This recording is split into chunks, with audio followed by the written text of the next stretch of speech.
Nakakaiyak, nakakakilig. Nakakatawa, nakaka-inlove. Dear MOR.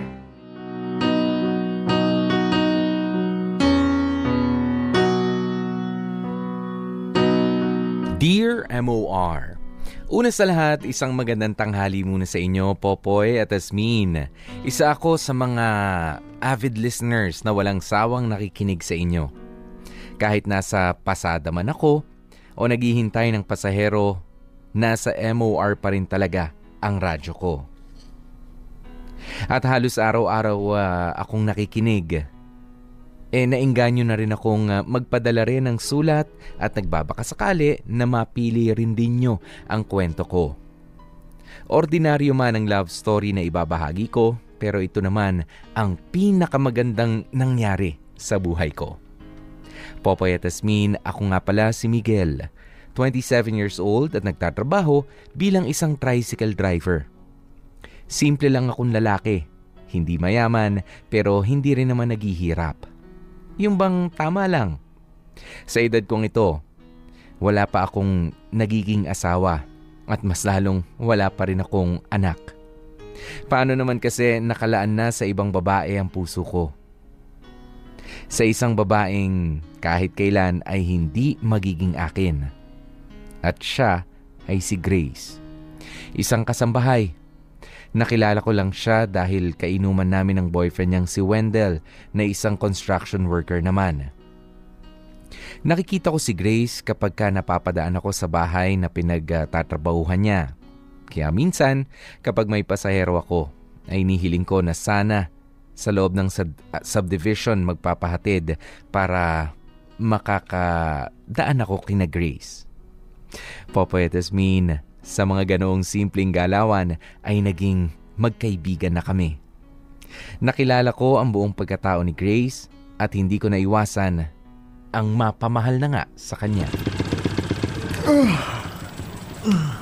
Tumal ng mga pasahero ngayon. Ay, mamalit lang kikitain ko ngayong araw. Hirap talaga ng buhay. Teka, si Grace, ano nagawa nun sa labas? Hi, Grace! Kamusta? Ba't ka umiiyak? Ano nangyari sa'yo? Wala lang to, Miguel. Ayos lang ako. Anong ayos ka lang? Tignan mo nga yung mata mo. Namumugto na sa kakaiyak. Shh, ano ba kasing nangyari? Ba't nandito ka sa labas kasama ng mga bag mo? Pinalayas ka ba ng amo mo? Oo eh. Hindi ko alam kung saan ako pupunta. Wala naman akong ibang kamag-anak dito sa Maynila. Tama na, huwag ka na umiyak. Sumama ka na lang sa akin. Sa bahay ka muna makituloy hanggat hindi mo pa alam kung saan ka pupunta. Huwag na, Miguel. Nakakahiya naman sa'yo, tsaka magiging pabigat lang ako niyan. Ay, nako. Huwag ka nang tumanggi, Grace. Hindi rin naman ako mapapakali kung iiwan kita dito habang hindi mo alam kung saan ka pupunta eh. Halika na! Sama ka na sa akin! Hindi na talaga. Doon na lang muna ako siguro kina Ivy. Yun. Kina Ivy? Sus, ano ka ba naman? Kung mataray na yung amo mo, mas mataray yung amo nun. Hindi ka papayagan na makituloy nun sa kanila. Sige na, sumama ka na sa akin! Pero kasi, nakakaya naman talaga eh. Sus, huwag ka nang mahiya. Wala ka rin naman pupuntahan ngayon, di ba? Saka mapagkakatiwalaan mo naman ako eh. Magkaibigan tayo, di ba? Sige na! Sigurado kang ayos lang? Oo naman. Ako lang naman nakatira doon sa tinutuluyan ko eh. Sige na, tumayo ka na dyan. Sakay ka na doon sa tricycle ko. Ako na magbubuhat itong mga gamit mo. Maraming salamat, Miguel. Sus, wala yun. Maliit na bagay.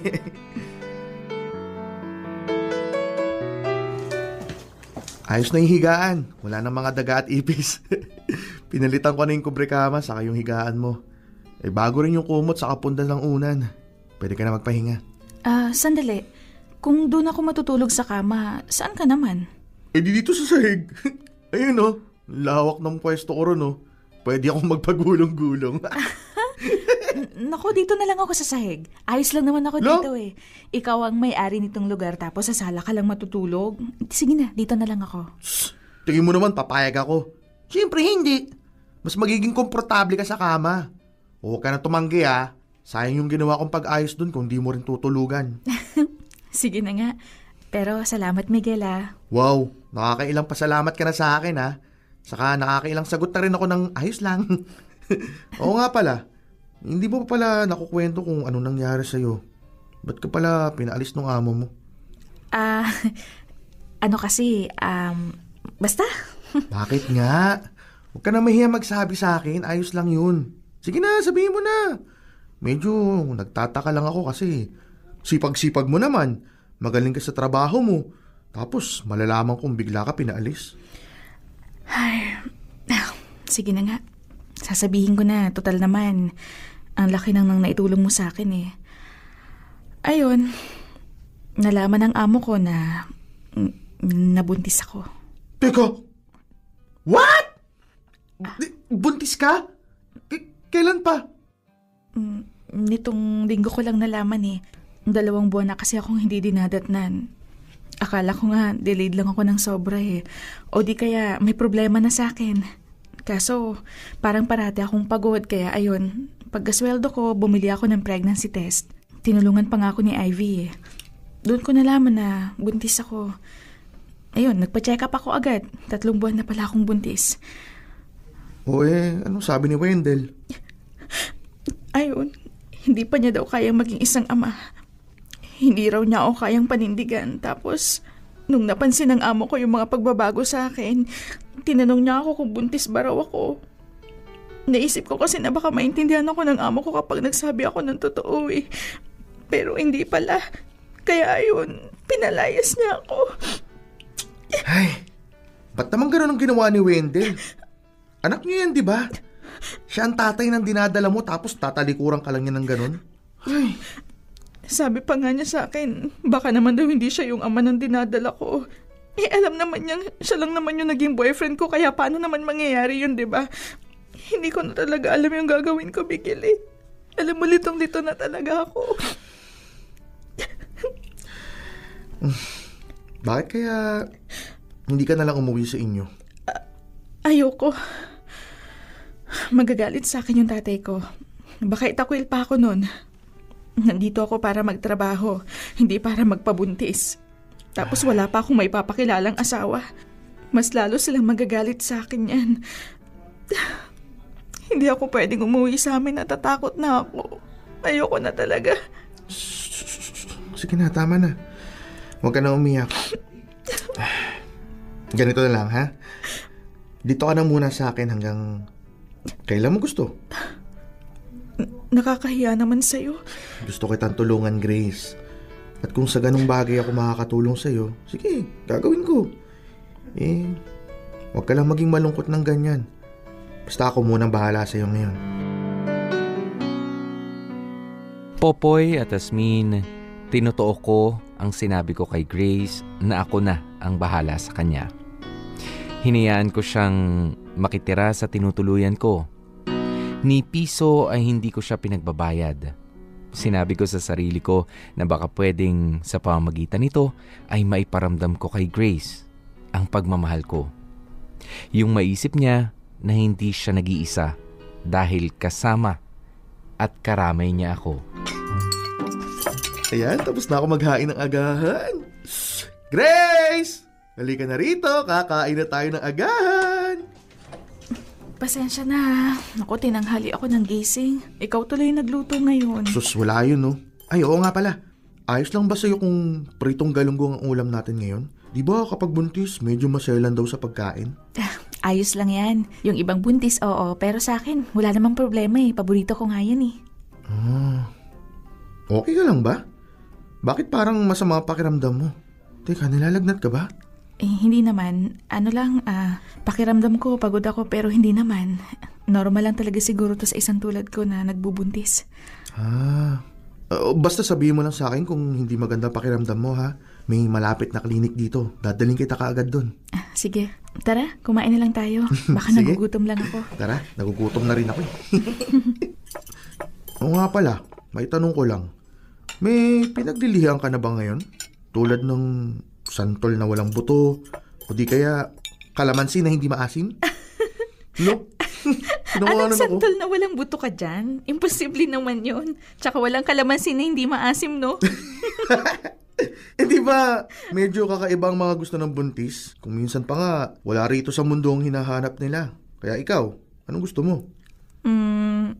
Parang gusto ko ng lansones. Lansonis. Naku, maraming tinda ng ganun si Aling Taring. Bibilang kita mamaya pag uwi ko. Ha? Naku, wag na Miguel. Ako na lang. Ako tong nasa labas eh. Ayos lang yun. Basta, mamaya bibilang kita. O ano pang gusto mo? Yun lang naman. Wala naman kasi ako masyadong hinahanap ng pagkain ngayon eh. O basta pag may kailangan ka, o may gusto ka, sabihin mo sa akin ha. O kahit anong mga kailangan mo. Akong bahala. Nandito na ako. Wow! Ang linis ng bahay ah. Oh, nandiyan ka na pala. Ang aga mo yata nakauwi ngayon ah. Mahina kasi kita eh, kaya umuwi na lang ako. Teka, naglinis ka? Oo. Wala kasi akong magawa dito kaya naglinis na lang ako. Ay, ano ka ba naman, Grace? Hindi ka pwedeng mapagod, di ba? Baka mamaya, mapano ka nang wala sa oras niyan. Ito naman, ginagawa mo akong may sakit eh. Mas maganda na rin tong nagpapawis ako at kumikilos. Tsaka wala rin naman akong pera para lumabas eh. Kaya heto, naglinis na lang ako. Ayos ba? Ayos na ayos. Akala ko nga, ibang bahay. Teka nga pala, may pasalubong ako sa'yo. Ano yun? Ito na yung lansones na gustong gusto mo. Uy, lansones! Naku, para sa akin ba talaga to? Oo! Sinabi ko nga kay Aling Taring na para sa buntis yan eh. Kaya ayan, dinagdagan niya. O, di ba? Kain ka na. Salamat ah. Naku, ang tagal ko nang hindi nakakatikim nito eh. Ang sarap. Ang tamis naman. Tsaka ang laki ng mga tinda niya. Teka, magkano ba to? Babayaran ko pag may pera na ako. Sus, di na kailangan. Pa-thank you ko na yan kasi naglinis ka rito sa bahay. Pero susunod hihintayin mo muna ako para may makatulong ka. Ayokong masyado ka nagpapagod dito. Ikaw talaga, ayos lang naman yon. Tsaka, ang dami mo na kaya nagawa para sa akin. Tingnan mo nga, pinatira mo ako sa tinutuluyan mo ng libre. Pati yung pagkain, libre na. Kahit nga itong pinaglilihan ko, ikaw na rin yung pumili. Kaya maraming salamat, Miguel Alam mo kung wala ka, baka hanggang ngayon, wala pa rin ako sa sarili ko. Sus, wala yun. Nandito lang naman ako parati para sa'yo. Bilang isang kaibigan. Alam mo ngayon pa lang, nakikita ko ng maswerte yung babaeng mamahalin mo. Talaga? Sa tingin mo? Oo, iba ka kasi mag-alaga eh. Tingnan mo nga, kaibigan mo lang ako pero ganito mo na ako asikasuhin. Paano na lang kaya kapag ka nagka-girlfriend ka na? Sana lang napapansin din niya kung anong napapansin mo sa akin. Teka, ibig mong sabihin, meron ka na nagugustuhan na babae? Teka, sino? Saan mo siya nakilala? Bakit hindi mo pinapakilala sa akin? Dami mo naman tanong. Kumain ka na nga lang dyan. Popoy at Asmin, kahit na magkasama kami sa isang bahay ay malaki pa rin ang respeto ko kay Grace bilang isang babae. Kahit na alam kong pagkakataon ko na ngayon para maging akin siya, ay hindi ko pa rin ginawa. Nanatili pa rin akong isang tapat na kaibigan na handang tumulong at mag-alaga sa kanya. Grabe ang init. Oo nga. Parang katabi lang natin yung araw. Wala pa masyadong pasahero. Ay nako, kailangan ko pa naman kumita ng malaki ngayon. Bayaran na naman ng kuryente. Ay, nga pala. Diba sa'yo nakatira si Grace? Yung dating girlfriend ni Wendell? Oo, mga 2 buwan na siyang nasa akin. 2 buwan? Di ibig sabihin kayo na? Ha? Anong kami na? Sus, huwag ka na magkunwari dyan. Huwag mo sabihin wala ka pa rin ginagawa. Pare naman, nasa poder mo na yung babae Diba, matagal ka nang may gusto kay Grace? Doming, di ako tulad ng ibang lalaki dyan na bantay sa lakay. May respeto ko kay Grace, no? Ang pinupunto ko lang dito, 3 buwan na rin naman silang wala ni Wendell Matagal ka na rin namang may gusto kay Grace. Kasama kayo araw-araw. Bakit hindi mo nakunin yung pagkakataon na umamin? Dahil hindi pa nga ito ang tamang oras. Saka, kaibigan lang ang tingin sa akin ni Grace. Sus, doon naman talaga nagsisimula ang lahat sa pagkakaibigan. Ewan ko sa'yo, kung ano nung pinagsasabi mo dyan. Sige ka, ayaw mo makinig sa akin Tignan ko lang kung hindi ka magsisi sa bandang huli kapag yung si Grace at Wendell nagbalikan. Parang malabo na yata ang mangyari yan. Nasaktan ng sobra ni Wendell si Grace Kaya, alam ko hindi na siya babalikan ni Grace. Talaga? Sa tingin mo ganun mangyayari? Ewan ko, basta bahala na. Ayos ka lang ba, Grace? Masama ba ulit ang pakiramdam mo? Kanina ka patahimik eh. Oo. Ayos lang ako. Bukas pala, hindi ako magpapasada ng tricycle. Linggo kasi. Gusto mong lumabas pagkatapos natin magsimba? Para naman hindi ka parating nandito sa loob ng bahay. Ayos lang naman. Walang problema.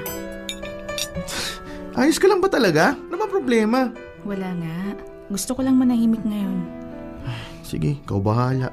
Oh, tapos ka na bang kumain? Ako na maghuhugas. Hindi, ako na lang. Ikaw na nga nagluto eh. Para naman makapagpahinga ka na. Sige, ikaw ang bahala. Doon lang ako sa kwarto. Teka, anong nangyari dyan sa siko mo? Bakit ang haba ng gasgas? Ito, wala lang to. Nasagi lang ako sa may pader. Sakit nga eh. Nasagi? Ba't ang haba naman yata niyan? Hindi ko alam. Sige na, matutulog na ako. Sandali lang, Grace. Ano ba kasi talagang nangyari sa'yo? Ba't may mga gasgas ka sa siko mo? Hindi naman magaspang ang dingding dito sa bahay namin Saan talaga galing yan? Pinuntahan ko si Wendell kanina habang wala ka. Ano? Bakit? Gusto ko lang kasi siyang makausap. Baka kasi pwedeng maayos pa yung relasyon namin. Kaso, ayun, pinagtabuyan lang niya ako. Natulak niya ako kaya nagkaroon ako ng gasgas dito sa siko ko. Ano? Tinulak ka niya? Anak, hindi pa talaga siya marunong mag-isip. Paano kung may mangyari sa'yong masama? Hindi naman niya sinasadya yun eh. Nainis lang siya sa akin kasi ang kulit ko. Pinipilit kong magkabalikan kaming dalawa kahit ayaw na niya. Kaya siguro ayun, nagalit siya at naitulak niya ako. Pero ayos lang naman ako, Miguel. Gas-gas lang to. Ayos lang ako. Bakit ba kasi pinuntahan mo pa yung lalaking yun? Alam mo namang iniwang ka ni. Pilit mo pa rin pinagsisiksikan niya sarili mo sa kanya. Nagmumukha ka lang desperada. Pasensya ka na sa mga nasabi ko ha. Hindi, ayos lang. Totoo naman yun eh. Nagmukha talaga akong desperada kanina. Pero ginawa ko yun dahil gusto kong lumaki ang anak ko na may kinikilalang ama. Ayaw kong matulad siya sa ibang bata na lumalaking hindi buo yung pamilya. Grace, aanin mo ang isang buong pamilya kung nahihirapan ka naman. Kung alam mo na sa una pa lang pilit lang ang lahat. Bakit ba kasi hindi mo na lang bitawan yung Wendell na yan? Mabubuhay ka naman nang wala siya, di ba? Paano ang anak ko? Nandito naman ako eh. Ako ang bahala sa kanya. Paano kung may mahanap kang babae na papakasalan mo? Alam nga namang kami pa yung unahin mo, di ba? Ayoko mangyari yun, Miguel. Hindi habang buhay nandito ako sa poder mo. At mas lalong hindi habang buhay nandyan ka para sa akin. Para sa anak ko. Kaya pasensya na kung desperada nga talaga ako. Pero ginawa ko lang yun dahil kailangan ng anak ko ng isang buong pamilya. Popoy at Asmin, dahil sa ginagawang pambabaliwala ni Wendell kay Grace, ay mas lalo akong napapaisip na umamin na lang sa kanya. Para malaman niya na may lalaki pang kayang magmahal at tumanggap sa kanya ng buong buo. Pero pilit kong pinipigilan ang sarili ko dahil alam kong hindi pa ito ang tamang panahon para doon. Ayoko kasing maisip ni Grace na kaya ko lang siya minamahal ay dahil naawa ko sa kanya. Kaya lang, habang tumatagal, mas lalong tumitindi ang pagmamahal ko kay Grace. Na dumarating ako sa puntong gusto ko na lang siyang angkinin. Gusto ko siyang ilayo kay Wendell at iparanas sa kanyang pagmamahal na kailanman ay di pa niya nararanasan. Dear MOR, Bantay sa Lakay. Dear MOR.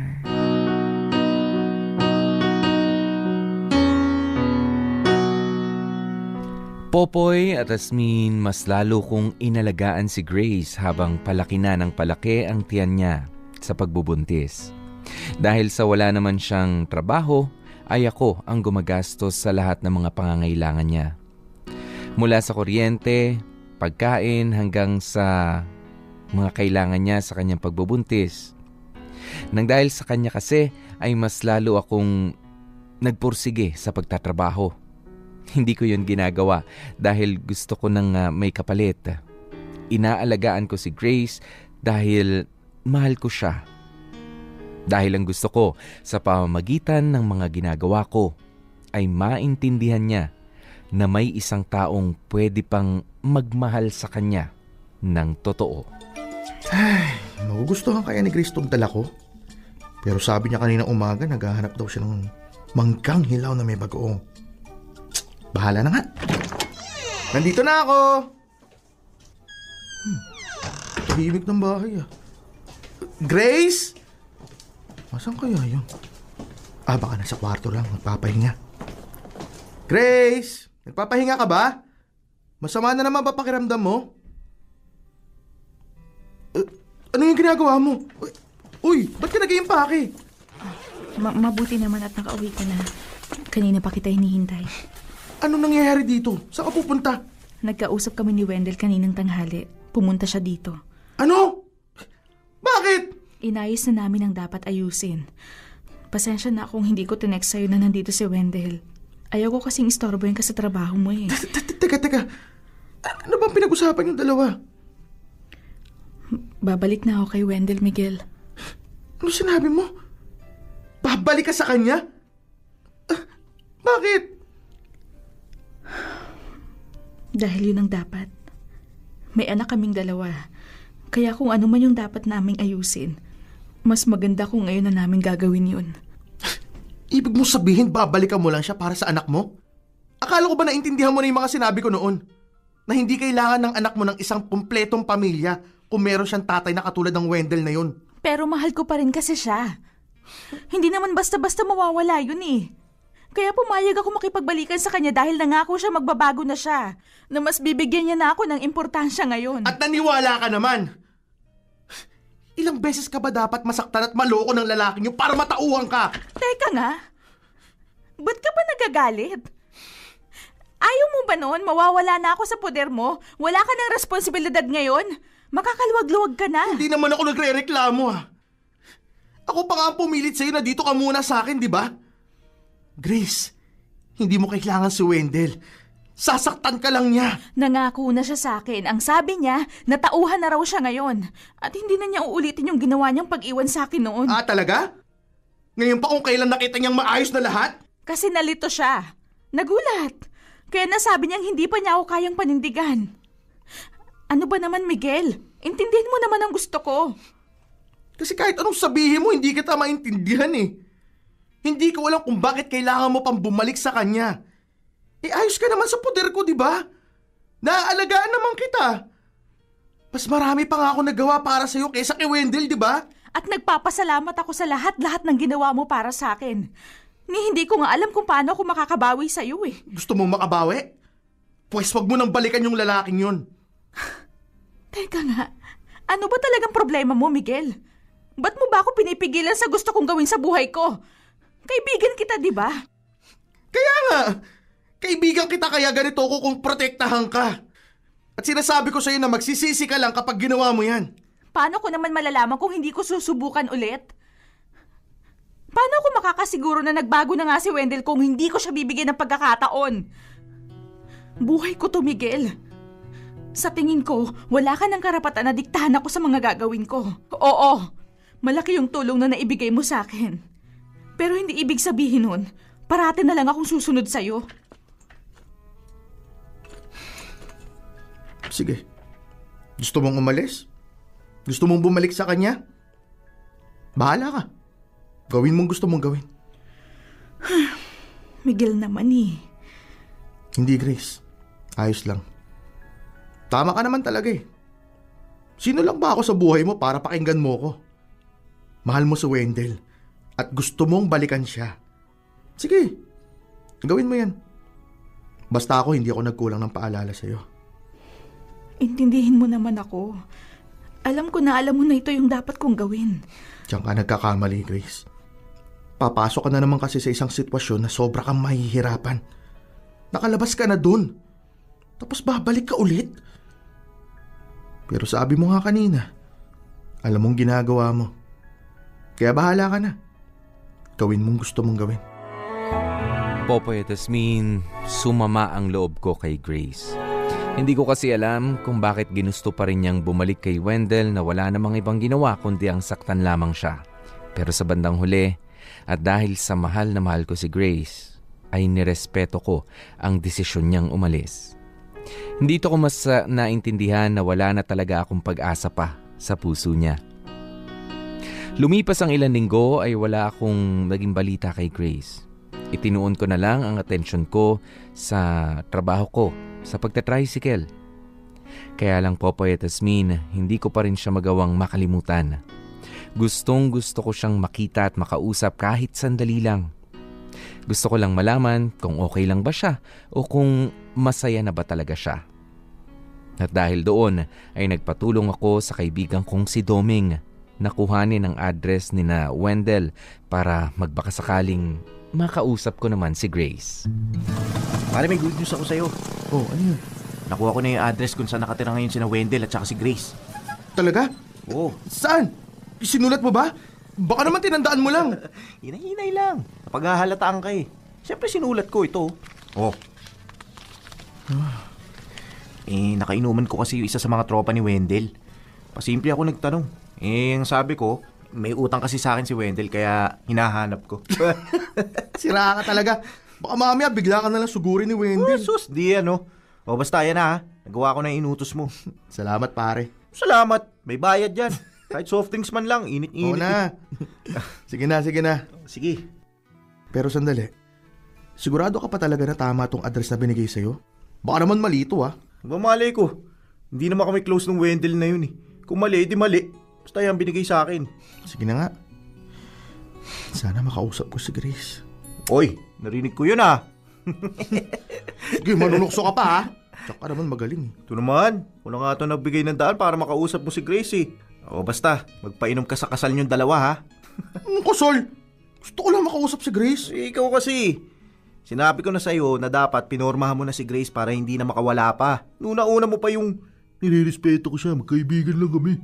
Sus, sa'yo na, pinakawalan mo pa. Ano, nagsisisi ka no? Wala akong pinagsisisihan. Ayokong pilitin si Grace sa isang bagay na ayaw naman niya. Paano mo naman nalaman na ayaw niya? Hindi ka naman nagtanong. Alam mo, napaka-pakailamero mo, no? O ito 20. O, mag-soft drinks ka na lang doon. Alis. Grabe, nagsasabi lang naman ako na totoo eh. Ito yung siguro yan. Ito lang naman yung may green na gate dito eh. Sana si Grace ang makausap ko. Tao po! Tao po! Tao po! Mukhang wala yatang tao ah. Miguel, anong ginagawa mo dito? Magandang hapon Wendell. Si Grace, nandyan ba? Bakit? Anong kailangan mo sa kanya? Kakausapin ko lang sana. Tungkol saan? Makangamusta lang. Nandyan ba siya? Wala. Wala siya rito. Malis ka na. Gusto ko lang makausap kahit sandali si Grace. Baka naman pwede yun. Kakausapin ko lang naman eh. Sinabi na wala siya rito, di ba? Saka paano mo nalaman kung saan kami nakatira? Nagtanong-tanong ka. Ano Miguel? Ganon ka na ba kadesperado na makuha si Grace? Ha? Ano ibig mo sabihin? Huwag ka na magmaang-maangan pa. Alam ko naman na matagal ka na may gusto kay Grace eh. At sobrang natuwa ka nung naghiwalay kaming dalawa. Sa bahay mo pa nga pinatira, di ba? Tinulungan ko lang siya nung panahong pinabayaan mo. Ha, talaga?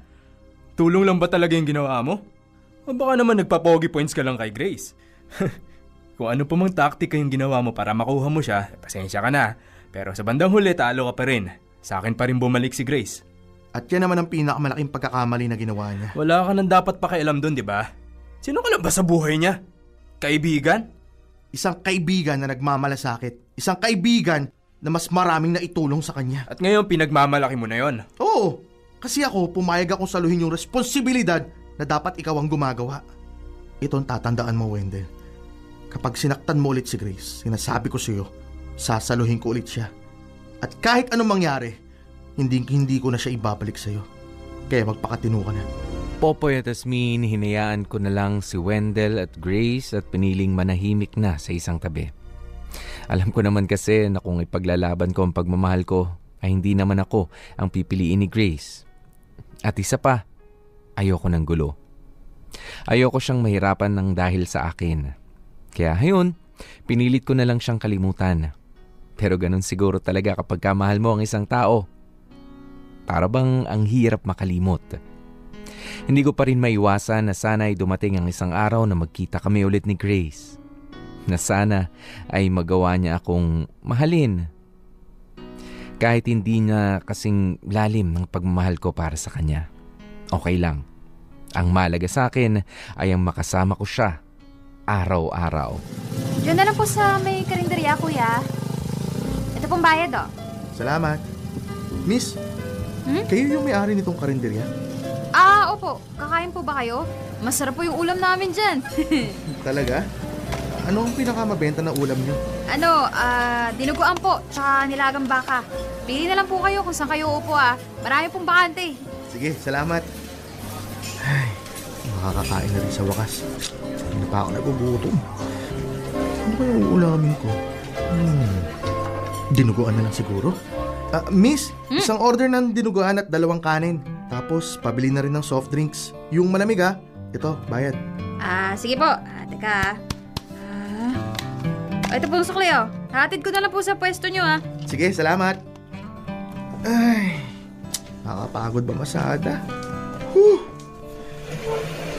Sana dumami yung pasahero ko ngayon para malaki-laki naman ang kitain ko. Miguel? Grace? Anong ginagawa mo dito? Kakain din sana. Kadarating ko lang halos tapos saktong nakita kitang pumesto dito. May kasama ka ba? Wala. Dito. Upo ka dito. Salamat. Ikaw lang din ba mag-isa? Mukhang dala mo yata lahat ng gamit mo. Saan pupunta? Yun na nga ang problema eh. Hindi ko alam kung saan ako pupunta. Ha? Ano ba nangyari? Nasa si Wendell. Ba't di mo siya kasama? Wala na kami. Ano? Bakit? Pwede bang huwag na muna natin pag-usapan yun? Mas lalo lang kasing bumibigat yung loob ko eh. Sige, ikaw bahala. Alam mo, gusto kitang tawagan eh. Kaso nahihiya naman ako. Baka kasi makaistorbo lang ako sa'yo. Ano ka ba? Ilang beses ko bang dapat sabihin sa'yo na hindi ka dapat mahiya sa akin? Ano bang may tutulong ko sa'yo ngayon? Kakapalan ko na yung mukha ko, Miguel Sige Pero lang. baka pwedeng makituloy ulit ako sa'yo. Hanggang sa magkaroon lang ako ng lakas ng loob para umuwi sa probinsya. Mga ilang araw lang naman. Wala na kasing tatanggap sa akin bilang kasambahay dahil buntis ako. Yun ay kung ayos lang sa'yo. Sige, ganito. Kumain muna tayo. Orderin mo na kung anong gusto mong kainin dyan. Katapos, didiretso na tayo sa bahay. Ayos lang ba yun? Sige, walang problema sa akin. Pasensya ka na kung medyo magulo Di ba kasi ako nakakapaglinis Ayos lang. Ako nang bahala dyan mamaya. Di ba kailangan mong pumasada? Sige na, ayos na ako dito. Magtrabaho ka muna. Hindi ako haalis dito hanggat hindi mo sinasabi sa akin kung anong nangyari sa inyo ni Wendell. Huwag na siguro. Grace, gusto kong malaman kung ano yun. Sige na, sabihin mo na sa akin. Ayun, nahuli ko siyang may ibang babae. Akala ko natatrabaho siya ng mabuti tapos yun pala, may pinagkakaabalahan pala siyang iba. At ang masakit pa doon, ang pakilala niya, wala raw siyang girlfriend o kahit na anak. Single raw siya. Ginawa niya yun? Paano mo nahuli? Nakita ko sila mismo nung dinalaw ko siya sa lugar nila. Ang ginawa ko, hindi na ako nagmakaawa sa kanya. Pagkarinig ko ng paliwanag, kinuha ko agad lahat ng gamit ko at umalis. Sabi ko bahala na kung saan ako pupunta. Basta makalayo lang ako sa kanya. Yan ang dapat noong mo pang ginawa Sinabi ko naman sa'yo, di ba? Hindi na yan magbabago. Manluloko na talaga yun. At ang walang kwentang lalaki dahil hinayaan kanyang umalis kahit na alam niyang buntis ka. Paano kung na-aksidente ka? Hindi talaga nag-iisip yun. Hayaan mo na lang siya. Pagod na akong umintindi sa ugali ni Wendell. Alam mo, sa ginawa niya, mas lalo kong naisip yung mga sinabi mo sa akin noon Tama ka nga, Miguel. Ito yung pinakamalaking pagkakamaling nagawa ko. Dapat talaga hindi ko na siya binalikan Huwag ka na mag-alala. Hindi ko nahahayaan na maloko ka ulit ng lalaking yun. Pag sinubukan ka pa niyang kausapin, iharap mo sa akin. Wala akong pakialam kung siya ang ama ng dinadala mo. Mananagot sa akin yun. Salamat, Miguel Parati mo na lang akong sinasalo kapag binibitawan niya ako. At ngayon, binitawan ka niya ulit. Gagawin ko kung anong sinabi ko sa kanya. Nagagawin ko ang lahat. Huwag ka lang niya makuha ulit sa akin. Sinabi mo yun? Bakit? Anong ibig mong sabihin doon? Na masaalagaan kita kaysa sa ginawa niya. Na hindi kita sasaktan sa kahit anong paraan. Hindi kita papaiyakin at sisiguruhin ko na magiging masaya ka sa akin. Teka, naguguluhan ako sa mga sinasabi mo. Mahal kita, Grace. Matagal na. Matagal ko na rin hinihintay na magkaroon ako ng pagkakataon na masabi yun sa'yo. Mahal mo ko? Kaya ba ganun mo na lang ako inaalagaan? Pagsilbihan, ganun? Oo. Yun naman ang gusto ko talagang gawin sa'yo eh. Pero Miguel, baka naman nagkakamali ka lang. Ba't mo magugustuhan yung isang katulad ko? Tignan mo nga ako, walang direksyon yung buhay. Nabuntis at iniwan ng tatay ng anak ko. Sa tingin mo, ako yung klase ng babaeng pwede mong ipakilala sa pamilya mo? Nakakahiya. Nakakahiya? Kahit kailan hindi yun ang naging tingin ko sa'yo. Kung sa paningin ni Wendell, para kang laruan na pwede niyang laruin kung kailan niya gusto. Pues sa akin hindi. Alam mo kung anong tingin ko sa'yo? Ginto na dapat ingatan. Nagagawin ang lahat, wag lang maagaw ng iba. Pero Miguel... Tama na. Mahal kita. Kasi mahal kita. Wala nang pero-pero. Alam ko kung anong nararamdaman ko. At gagawin ko ang kahit na ano. Mapatunayan ko lang yun sa'yo. Popoy at Asmin, hindi na ako nag-aksepa ng panahon para iparamdam kay Grace na ako ang masigit na nagmamahal sa kanya. Na kahit anong mangyari ay hindi ko siya pababayaan. Tinanggap ko ng buong puso ang anak niya at itinuring kong para ko na ring sariling anak. At lumipas nga ang ilang buwan ay naging kami na rin sa wakas. Popoy at Asmin, dahil doon ay mas lalo akong nagpursige sa paghahanap buhay. Ibinigay ko ang pangangailangan nila sa abot na makakaya ko. At hindi rin naman nagtagal ay nagdesisyon kaming magpakasal na ni Grace. Sa ngayon ay mas lalo pa kaming naging masaya dahil buntis na si Grace sa pangalawa naming anak. Oo, tama ang narinig ninyo. Pangalawang anak. Dahil para sa akin, si Samuel ang unang anak namin kahit hindi talaga ako ang kanyang ama. Popoy at Asmin, dito ko natatapusin ang liham kong ito. Sana ay nakapagbigay ako ng aral at inspirasyon sa maraming tagapakinig ninyo. Maraming salamat, more power at blessings pa sa programa ninyo. Gumagalang, Miguel. #Dear MOR, Bantay sa Lakay. Parang yung storya natin kasi. Nag-uulan nga, pero parang napahid na yung luha. Napahid na yung lungkot. Ayan, and of course, nagbabalik nga ang leader ng mga nanggugulo ngayon dyan sa Rodriguez Rizal. Ayan, para pagbigyan tayo ng konti, si baby girl Asmin. Grabe. Dati lang ako eh. Tawag dito, lang ako eh. Iba yung sinasakop ko dati eh. Ngayon, lumilevel up na ha. Bahay na sinasakop din. Bahay na sinasakop. Ayan, diba? pero mapunta na nga tayo dito sa storya ni Miguel, Asmin. Ayan, alam mo, nakakatuwa, na para sa akin, gawin na lang natin medyo mabilis. Meron talagang mga tao na hindi pwede kasi yung kahit magpayo ka na magpayo sa kanila, ayan, masasaktan ka lang, mahihirapan ka lang kapag siya yung pinili mo. Ayan, if you choose to be with him, ayan, yung kasasabi ni Miguel dito kay Grace, sa bagay, meron kasing bias eh.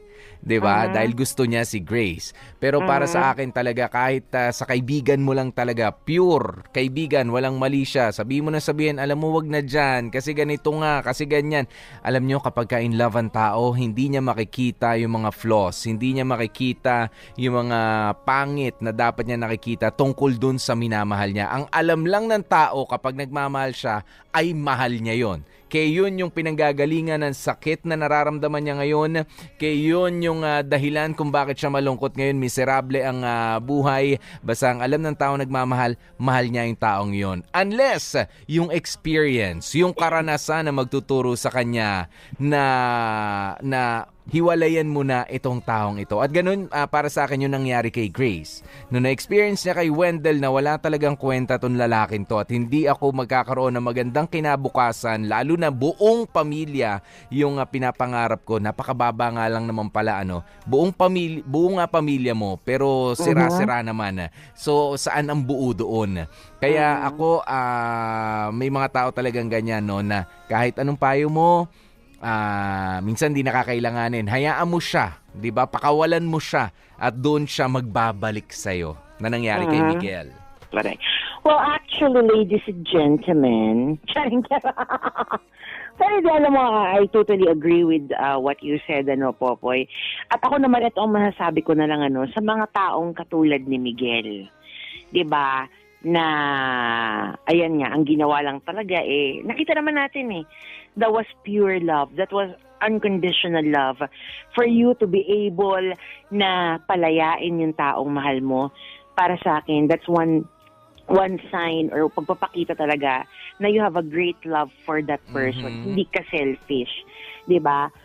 But then again, ayun din naman ang maganda, Popoy, na nagagawa ng paghihintay ng tamang oras. Yes. 'Di ba? Hindi nga yung basta bantay sa lakay ka lang, 'di ba? Upak Dahil ng nga, upak. Upak ng upak. Diba, totoo 'yan 'di ba? Parang sa giyera lang 'yan 'di ba? Hindi naman basta sugod ka lang ng sugod, lalo na kung alam mong dihado ka.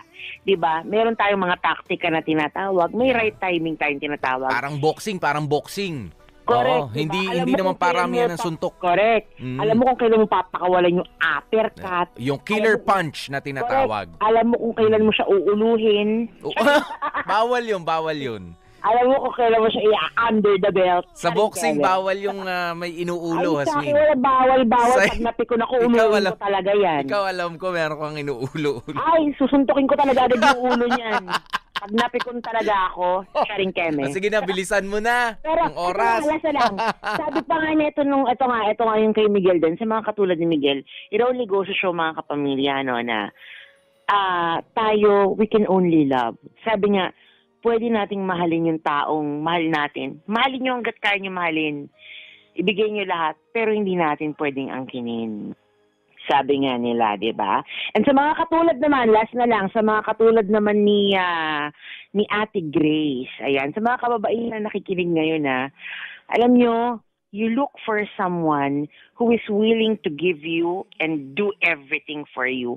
At humanap kayo ng lalaki na ang tingin sa inyo, hindi lang katuwang sa buhay, kundi ang tingin sa inyo, blessing. Blessing, yung hindi kayo pakakawalan dahil nga isa kayong malaking biyaya para sa kanila. Ganun kayo dapat maghanap ng lalaki. And I thank you. Yan. Pero madagdagan ko lang ng konting-konti kasi baka magkaroon ng misconception. Baka magkaroon ng misconception doon sa maghanap ka ng lalaki na ibibigay sa'yo, kayang ibigay sa'yo ang lahat. Ayan, para sa mga kababaihan, wag rin naman po maging tamad at magbuhay prinsesa. Kasi yung iba, they take it... yes, they take it literally. Diba na, ay sige, gusto ko, higa na lang ako sa pera, housewife na lang ako, ganito na lang. Ganyan, masasweldo, ganun na lang. Huwag nyo naman pong literal na tanggapin na ganun. Okay? Correct, kinakabuka ka lang kay sarap na electric fan maghapon. Kilos din po ng konti. Thank you so much, Jasmine, at sana paatrasin mo na ang inyong puwersa, o palabasin nyo na dyan sa mga inukupan yung bahay sa Rodriguez Rizal. Correct. Uy, marami pang pamilyang dapat tumira dyan. Hindi lang kayo. Alis na nga ako. Paalisin mo na yung grupo mo dyan. Alis na ako, balik na ako ng Malibay. Uy, Balita ito. ko, di na daw ako mainit doon. Uy, umano kayo mag-ingat kayo kasi pagka nag-init ang ulo ng mga retirado, mga pulis, mga militar yata yun nandyan, baka lang, baka hindi magandang mga senaryo. Baka mag-init ang mga ulo ng mga nagmamay-ari niya. Tigilan nyo na yan, ha? Ewan ko ba dyan sa mga yan, dinamay-damay pa ako, Malibay. Kasi nga, nadamay ka. At syempre, maraming salamat po. Nakasama nyo nga po DJ PDJ Popoy, that's my Guwapopoy. And I'm your baby girl, Hasmin Balong Jr. III. Susunod, playlist mo. With B-Boy Buena.